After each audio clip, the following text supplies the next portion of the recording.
പ്രസംഗിക്കാനിരിക്കുകയാണ്. മനാഫ് വളരെ വിശദമായിട്ട് നിങ്ങളോട് കാര്യങ്ങൾ സംസാരിക്കും. എനിക്കാണെങ്കിൽ പാണ്ടിക്കാട് ഒരു പരിപാടിയിൽ പങ്കെടുക്കേണ്ടതുണ്ട്. അവസാനിക്കുന്നതിന് മുമ്പ് ആ പരിപാടിയിൽ എത്തിച്ചേരണമെന്ന് ആഗ്രഹം.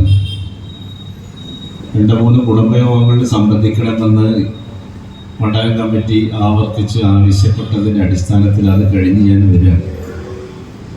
അപ്പോഴാണ് ഉസ്മാൻ്റെ ഒരു തള്ള്, ഇവിടെ ഒരു പൊതുയോഗമുണ്ട്, അതിനും കൂടി അത് പങ്കെടുക്കണം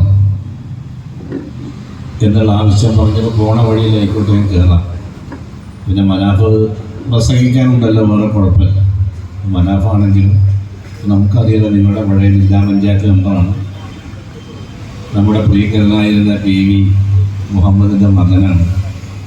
PV പ്രസംഗിക്കുന്ന സ്റ്റേജിൽ മറ്റൊരു പ്രാസംഗികന് അവസരം ഉണ്ടാകാറില്ല. അവസരം ഉണ്ടാകാമെന്ന് വെച്ചാൽ പറയേണ്ട ആവശ്യം വരില്ല. അതുപോലെ തന്നെയാണ് എല്ലാ സമസ്ത മേഖലകളിലെയും ഉൾക്കൊള്ളിച്ചുകൊണ്ടുള്ള പ്രസംഗങ്ങൾ അവർ നടത്താറുണ്ട്. നമുക്ക് എല്ലാവർക്കും അറിയാം, ഗ്രാമാന്തരങ്ങളിൽ ജില്ലയ്ക്ക് പുറത്തൊക്കെ പ്രഭാഷണം നിർവഹിച്ചു കൊണ്ടിരിക്കുന്ന മനാഫ് നിങ്ങളുടെ പ്രിയപ്പെട്ട ജില്ലാ പഞ്ചായത്ത് മെമ്പർ ഒട്ടനവധി വികസന പ്രവർത്തനങ്ങൾക്ക് ഇവിടെ നേതൃത്വം കൊടുത്ത ആളാണ്. ഞാൻ പറയേണ്ട ആവശ്യമില്ല. നിങ്ങളിൽ ഒരാളായിട്ട് നിങ്ങളുടെ കൂടെ വർഷങ്ങളായിട്ട് നിലനിൽക്കുന്ന ആളാണ്. നമ്മുടെ പ്രിയപ്പെട്ട മുൻ പഞ്ചായത്ത് പ്രസിഡന്റ് ഉസ്മാൻ എൻ്റെ പ്രിയപ്പെട്ട സഹപ്രവർത്തകനും സുഹൃത്തുമാണ്.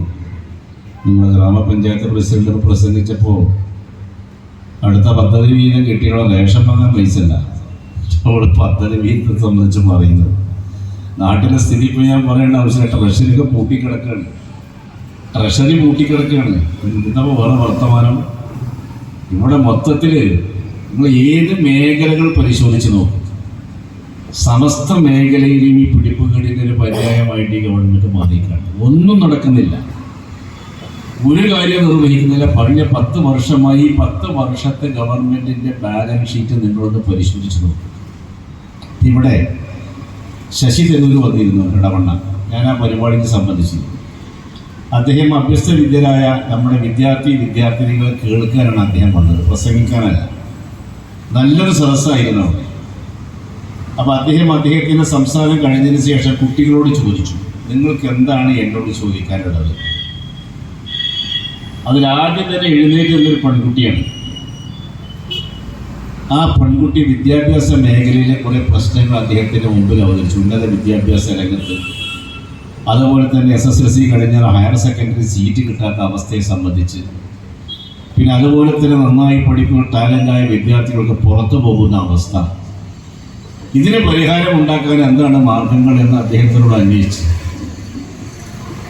വളരെ ഗൗരവമായിട്ട് ആ കുട്ടി ഉന്നയിച്ചൊരു പ്രധാനപ്പെട്ട ക്വസ്റ്റ്യൻ, അതോടൊപ്പം തന്നെ ആരോഗ്യ മേഖലയിലെ പ്രശ്നങ്ങൾ. സാറേ, ഞങ്ങൾക്ക് ആശുപത്രി, ഞങ്ങൾ സാധാരണക്കാരാണ്, ജീവിതത്തിൻ്റെ 2 അറ്റം കൂട്ടിമുട്ടിക്കാൻ വേണ്ടി പാടുപെടുന്ന ആൾക്കാരാണ് ഞങ്ങൾ. ഒരു നേരത്തെ ആഹാരത്തിന് വേണ്ടി പ്രഭാതം മുതൽ പ്രദോഷം വരെ ജോലി ചെയ്യുകയാണ്. വീട്ടിൽ ആർക്കെങ്കിലും ഒരു രോഗം വന്നു കഴിഞ്ഞാൽ ഞങ്ങൾക്ക് പോകാനുള്ളത് ആശുപത്രിയിലാണ്. ആ ആശുപത്രി ചെന്ന് കഴിഞ്ഞാൽ ഡോക്ടർമാർ ചിലപ്പോൾ ഉണ്ടായി എന്ന് വരും, ഉണ്ടായാതെ വരും. പാരാമെഡിക്കൽ സ്റ്റാഫ് അവിടെ ഇല്ല. ഡോക്ടർ മരുന്ന് എഴുതിയാൽ ആ മരുന്ന് കിട്ടാൻ യാതൊരു സംവിധാനമല്ല. ഒരു രക്തം പരിശോധിക്കണമെങ്കിൽ അതിന് സംവിധാനമല്ല, എക്സ്റേ എടുക്കാൻ സംവിധാനമല്ല. എന്താണ് ഞങ്ങൾ ചെയ്യുക എന്ന് കുട്ടികൾ ചോദിക്കുക നമ്മുടെ വിശ്വപൗരൻ ശശി തരൂരിനോട്. ഇതാണ് നമ്മുടെ നാട്ടിലെ അവസ്ഥ. നിങ്ങളൊന്ന് ആലോചിച്ച് നോക്കി, ഇതൊക്കെ ശരിയല്ലേ? ഒരു ആശുപത്രി ചെന്ന് കഴിഞ്ഞാൽ ഇവിടെ ആരോഗ്യരംഗം, വിദ്യാഭ്യാസ രംഗം എന്നൊക്കെ പറഞ്ഞാൽ അന്തർദേശീയ തലത്തിൽ ചർച്ച ചെയ്യുന്ന പ്രധാനപ്പെട്ടതായി. ഇപ്പോൾ മനാഫൊക്കെ അവിടെ ജില്ലാ പഞ്ചായത്ത് മെമ്പറായിരുന്ന സമയത്ത് അവിടെ നമ്മൾ UDF ഭരിക്കുന്ന സന്ദർഭത്തിൽ പല ഭാഗത്തും ആൾക്കാർ നമ്മുടെ ആരോഗ്യ മേഖലയിൽ, വിദ്യാഭ്യാസ മേഖലയിൽ പഠിക്കാൻ വേണ്ടി വന്നിരുന്നു. പഠിക്കാൻ വേണ്ടി പലരും വന്ന് മലപ്പുറം ജില്ലാ പഞ്ചായത്തിൻ്റെ പ്രവർത്തനം കാണാൻ, അവരുടെ പ്രവർത്തനങ്ങൾ പരിശോധിക്കാൻ, അവർ ആവിഷ്കരിക്കുന്ന പദ്ധതികളെ സംബന്ധിച്ചിടത്തോളം കേൾക്കാനും കാണാനും മനസ്സിലാക്കാനും. ഇന്നത്തെ നമ്മുടെ സ്ഥിതി എന്താണ് നിങ്ങൾ പരിശോധിക്കുക. ഇതൊക്കെ ഈ പറയുന്ന കാര്യങ്ങൾ നമ്മൾ വെറുതെ പറയുന്നതല്ല. ഒരു തെരഞ്ഞെടുപ്പിന്റെ മുന്നോടിയായി ഐക്യജനാധിപത്യ മുന്നണി സ്ഥാനാർത്ഥി PK ബഷീറിന് വോട്ട് കിട്ടണമെന്ന് നിങ്ങൾക്ക് പറയുന്നത് നാട്ടിൽ നടക്കുന്ന കാര്യങ്ങളാണ് നിങ്ങൾ മുമ്പിൽ പറയുന്നത്. നിങ്ങൾ കടകളിൽ ചെല്ലി എന്താണ് സാധനങ്ങളുടെ വില നിലവാരം, ആരെങ്കിലും ഇപ്പോൾ ചർച്ച ചെയ്യുന്നുണ്ടോ? ആരെങ്കിലും ചർച്ച ചെയ്യുന്നുണ്ടോ? ഞാൻ പറഞ്ഞ പ്രഭാതം മുതൽ പ്രദോഷം വരെ ജോലി ചെയ്താൽ കിട്ടുന്ന കൂലി, നിങ്ങൾക്ക് കിട്ടുന്ന കൂലി, അതുമായി നിങ്ങൾ മാർക്കറ്റിൽ പോയി നിത്യോപയോഗ സാധനങ്ങൾ ക്രമാതീതമായിട്ട് വില കയറിക്കൊണ്ടിരിക്കുകയാണ്. നമ്മൾ അറിയുന്നില്ല, ഓരോ ദിവസവും വർദ്ധിച്ചുകൊണ്ടിരിക്കുകയാണ്. ഹോട്ടലുകളൊക്കെ പൂട്ടി, പുറത്തുള്ള ജോലിക്കാരൊക്കെ വിദേശത്ത് വന്നാലും വിദേശമാണ്, പുറത്ത് മറ്റൊക്കെ വടക്കേ ഇന്ത്യയിലൊക്കെ വന്ന തൊഴിലാളികളൊക്കെ തിരിച്ചുപോയി. ഗ്യാസില്ല, ഹോട്ടലുകൾ പൂട്ടിയ ആയിരക്കണക്കിന് 10,000-കണക്കിന് ആൾക്കാരെ ജോലി ഇല്ലാതായത്. 10,000-കണക്കിന് ആൾക്കാർ. ഇതിനെതിരെ ശക്തമായി പ്രതികരിക്കാൻ പോലും ഇവിടെ ഭരിക്കുന്ന ഭരണകക്ഷി തയ്യാറാവുന്നില്ല. നാട്ടിലാകെ ബുദ്ധിമുട്ടാണ്. അപ്പൊ ഞാൻ അതിന്റെ പുറത്ത് യുദ്ധം, പശ്ചിമേഷ്യയിൽ ആകെ സംഘർഷം.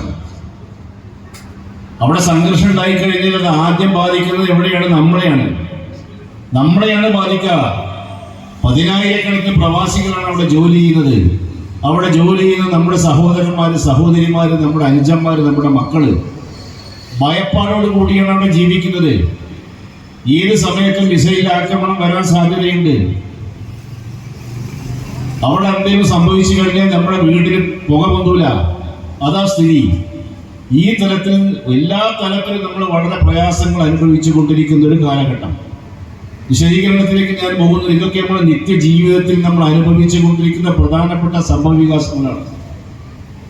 കേന്ദ്ര ഭരണകൂടമാണെങ്കിലും സംസ്ഥാന ഭരണകൂടമാണെങ്കിലും അത് അനിയന്മാരും ചേട്ടന്മാരും തന്നെയാണ്. ഒരു കാര്യത്തിൽ ശ്രദ്ധയിൽ ഏതൊക്കെ തരത്തിൽ 10 വോട്ടുകൾ സ്വായത്തമാക്കാൻ സാധിക്കും എന്നുള്ളൊരു ഗവേഷണം നടത്തിക്കൊണ്ടിരിക്കുകയാണ്. അതിനെന്ത് മാർഗങ്ങളും സ്വീകരിക്കും. വർഗീയത പ്രചരിപ്പിക്കേണ്ട സ്ഥലത്ത് വർഗീയത പ്രചരിപ്പിക്കും, കലാപം ഉണ്ടാക്കേണ്ട സ്ഥലത്ത് കലാപം ഉണ്ടാക്കും. എങ്ങനെയൊക്കെ വോട്ടുകൾ സമാഹരിക്കാൻ സാധിക്കും? വോട്ടർ ലിസ്റ്റ് കൃത്യമായിട്ട് വെട്ടിനിരത്തി ലക്ഷക്കണക്കിന് വോട്ടർമാരെ വോട്ടർ ലിസ്റ്റിൽ നിന്ന് നിഷ്കാസനം ചെയ്തുകൊണ്ട് അങ്ങനെയാണ് ഭരണം ഉറപ്പിക്കാൻ സാധിക്കുമെങ്കിൽ അത് ചെയ്യാണ്. ചോദിക്കാനും പറയാനും ആളില്ല, എന്തു വേണമെങ്കിലും ചെയ്യാം. പ്രതികരിക്കുന്ന ആൾക്കാർക്ക് കൽത്തുറങ്ങും കാരാഗ്രഹവുമാണ്. നാട്ടിലെ പൊതുസ്ഥിതിയാണെന്ന് ഞാൻ വെറുതെ പറയുന്നതല്ല. അപ്പൊ ഇതിനൊക്കെ ഒരു പരിഹാരം ഉണ്ടാവണം. നമുക്ക് നമ്മൾ മാത്രം വിചാരിച്ച കേരളത്തിൽ നന്നാവാൻ പോവുകയാണ്, അതിൽ യാതൊരു സംശയം വേണ്ട. കേരളത്തിൽ ഇടതുപക്ഷ ഭരണത്തിന് തിരശ്ശീല വീഴാൻ പോവുകയാണ്. നിങ്ങളൊന്നും ഒരു നിലക്കും സംശയിക്കേണ്ട. ഐക്യ ജനാധിപത്യ മുന്നണി വലിയ ഭൂരിപക്ഷത്തിൽ അധികാരത്തിൽ വരും. ഇടതുപക്ഷം വരെ സംബന്ധിച്ച കാര്യങ്ങൾ നിങ്ങൾക്കറിയാലോ. അവർ നടത്തിക്കൊണ്ടിരിക്കുന്ന വാർത്താ മാധ്യമങ്ങളിലെയും വർത്തമാന പത്രങ്ങളിലെയും വിഷ്വൽ മീഡിയകളിൽ നമ്മൾ കാണുകയും കേൾക്കുകയും ചെയ്തുകൊണ്ടിരിക്കുന്നുണ്ടല്ലോ. 140 നിയമസഭാ മണ്ഡലങ്ങളിലും ഐക്യ ജനാധിപത്യ മുന്നണി വമ്പിച്ച ഭൂരിപക്ഷത്തിലേക്ക് പോവുകയാണ്. യാതൊരു സംശയവും അക്കാര്യത്തിലും വേണ്ട. നമ്മുടെ ജില്ല മലപ്പുറം ജില്ലയാണ്, നിങ്ങൾക്കറിയാലോ. മലപ്പുറം ജില്ലയിൽ 14 നിയമസഭാ മണ്ഡലങ്ങളാണ്. ഈ 14 നിയമസഭാ മണ്ഡലങ്ങളിൽ 13 നിയമസഭാ മണ്ഡലങ്ങളിലും ഐക്യ ജനാധിപത്യ മുന്നണിയുടെ നിയമസഭാ സാമാജികന്മാരാണ്. 3 നിയോജക മണ്ഡലങ്ങൾ മാത്രമാണ് നമുക്ക് പുറത്തുള്ളത് ഇടതുപക്ഷം. ഒന്ന് പൊന്നാനിയും, ഒന്ന് തവനൂരും, ഒന്ന് താനൂരും. ഈ 3 നിയമസഭാ മണ്ഡലങ്ങളിലും ഈ തെരഞ്ഞെടുപ്പിൽ നമ്മൾ ജയിക്കാൻ പോവുകയാണ്. ഞാൻ വെറുതെ പറയുന്നതല്ല. ഞാൻ കുറച്ച് ദിവസങ്ങളായിട്ട് അവിടെ തന്നെയാണ്. പൊന്നാനി, താനൂരും തവനൂരും കേന്ദ്രീകരിച്ചുകൊണ്ടാണ് എന്റെ പ്രവർത്തനം. വലിയ തോതിലുള്ള ആവേശകരമായ മുന്നേറ്റമാണ് അവിടെ നടന്നുകൊണ്ടിരിക്കുന്നത്. ഒരു സംശയം അക്കാര്യത്തിൽ വേണ്ട. നമുക്കറിയാലോ, തദ്ദേശ സ്വയംഭരണ സ്ഥാപനത്തിലേക്ക് നടക്കുന്ന തെരഞ്ഞെടുപ്പ് ഇപ്പോൾ എന്നോട് മനാഫത് പറഞ്ഞുള്ളൂ. തദ്ദേശ സ്വയംഭരണ സ്ഥാപനത്തിലേക്കുള്ള തെരഞ്ഞെടുപ്പിന് മുമ്പ് ഇവിടെ നടന്ന ഉപതെരഞ്ഞെടുപ്പുകൾ നിങ്ങൾ പരിശോധിച്ച് നോക്കി. നിലമ്പൂരാണെങ്കിലും അതുപോലെ തന്നെ ഉപതെരഞ്ഞെടുപ്പുകളാണെങ്കിലും ഒക്കെ നമ്മൾ വലിയ മുന്നേറ്റം നടത്തി. അത് ഈ ഗവൺമെന്റിനെതിരെയുള്ള പ്രതികരണങ്ങളാണ്, പ്രതിഷേധങ്ങളാണ്, യാതൊരു സംശയവും വേണ്ട. ഇപ്പൊ നിലമ്പൂർ ഉപതെരഞ്ഞെടുപ്പിൽ മുഖ്യമന്ത്രി അടക്കമുള്ള എല്ലാ മന്ത്രിമാരും ക്യാമ്പ് ചെയ്ത് അവർക്ക് ഇറക്കാവുന്ന ഏറ്റവും പ്രഗത്ഭനായ സ്ഥാനാർത്ഥിയെ ഇറക്കിയിട്ട് പോലും 10,000-കണക്കിന് വോട്ടിനാണ് ആയിരക്കണക്കിന് ജയിച്ചത്. അതൊരു ചെറിയ വിജയമല്ല. അവിടുന്ന് തുടങ്ങിയതാണ് നമ്മുടെ മുന്നേറ്റം. തദ്ദേശ സ്വയംഭരണ സ്ഥാപനത്തിലേക്കുള്ള തെരഞ്ഞെടുപ്പ് ചരിത്ര വിജയമാണ് ഐക്യ ജനാധിപത്യ മുന്നണി നേടിയത്. ചരിത്ര വിജയം. 94 പഞ്ചായത്തുള്ള മലപ്പുറം ജില്ലയിൽ 90 പഞ്ചായത്തിന് മുന്നണി ജയിച്ചു. 90 പഞ്ചായത്തിലും ഐക്യ ജനാധിപത്യ മുന്നണി ജയിച്ചു. മലപ്പുറം ജില്ലാ പഞ്ചായത്തിൽ 33 ഡിവിഷൻ. 33 ഡിവിഷനിലും ഐക്യ ജനാധിപത്യ മുന്നണി ജയിച്ചു. പ്രതിപക്ഷമില്ലാത്ത മലപ്പുറം ജില്ലാ പഞ്ചായത്ത്, പ്രതിപക്ഷമില്ലാത്ത ജില്ലാ പഞ്ചായത്ത്. 15 ബ്ലോക്ക് പഞ്ചായത്താണ് മലപ്പുറം ജില്ലയിൽ. 15 ബ്ലോക്ക് പഞ്ചായത്തിൽ നമ്മൾ ജയിച്ചു. ഒരു ബ്ലോക്ക് പഞ്ചായത്തിൽ മാത്രം നറുക്കെടുപ്പിലൂടെ ഇടതുപക്ഷ ജനാധിപത്യ മുന്നണി ബ്ലോക്ക് കിട്ടി. നറുക്കെടുപ്പിലൂടെ ഒപ്പത്തിനൊപ്പം വന്നപ്പോൾ നറുക്കെടുപ്പ് വന്നപ്പോൾ ആ ഒരു ബ്ലോക്ക് പഞ്ചായത്തിന്റെ ഭരണം അവർക്ക് കിട്ടി. പിന്നെ 12 മുനിസിപ്പാലിറ്റി, ആ 12 മുനിസിപ്പാലിറ്റിയിൽ 11 മുനിസിപ്പാലിറ്റി നമ്മൾ ജയിച്ചു. ഞാൻ പറയും ഇത് ചരിത്ര വിജയമല്ലേ? ഇതൊരു ചരിത്ര വിജയമാണ്. അത് ഞാൻ പറയുന്നത് ഈ ജില്ലയിലെ ജനങ്ങളുടെ വലിയ തോതിലുള്ള ഈ ഗവൺമെന്റിനെതിരെയുള്ള പ്രതിഷേധമാണത്. ആ പ്രതിഷേധം ഈ നിയമസഭാ തെരഞ്ഞെടുപ്പിലും അലയടിക്കാൻ പോവുകയാണ്. ഒരു സംശയമുണ്ട്. അതുകൊണ്ടാണ് ഞാൻ പറഞ്ഞത് വളരെ ഉത്തരവാദിത്ത ബോധത്തോടു കൂടി ആധികാരികമായിട്ട് തന്നെ ഈ 16 നിയമസഭാ മണ്ഡലങ്ങളിലും തെരഞ്ഞെടുപ്പ് കഴിഞ്ഞ് വോട്ടിംഗ് കഴിഞ്ഞ് എണ്ണിക്കഴിയുമ്പോൾ 16 നിയമസഭാ മണ്ഡലങ്ങളും മലപ്പുറം ജില്ലയിൽ ഐക്യജനാധിപത്യ മുന്നണി ജയിച്ചിരിക്കും. ഒരു സംശയം വേണ്ട. ഏറനാട് നിയമസഭാ മണ്ഡലത്തിൽ നമ്മൾ ജയിക്കാനല്ല മത്സരിക്കുന്നത്, ഭൂരിപക്ഷം വർദ്ധിപ്പിക്കാനാണ്. ഏറനാട് നിയമസഭാ മണ്ഡലത്തിൽ മത്സരിക്കുന്നത്.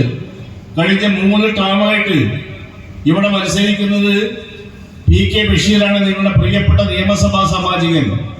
നിങ്ങളുടെ സുഖത്തിലും ദുഃഖത്തിലും സന്തോഷത്തിലും സന്താപത്തിലും ഒക്കെ നിങ്ങളുടെ കൂടെ നിൽക്കുന്ന PK ബഷീർ.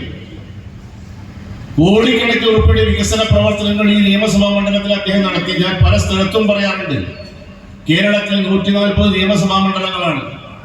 ആ 140 നിയമസഭാ മണ്ഡലങ്ങളുടെ ഒരു ഓട്ടപ്രദക്ഷിണം നടത്തി കഴിഞ്ഞാൽ വികസന പ്രവർത്തനത്തിൽ 1ാം സ്ഥാനത്ത് നിൽക്കുന്ന ഒരു നിയമസഭാ മണ്ഡലമാണ് ഏറനാട് നിയമസഭാ മണ്ഡലം.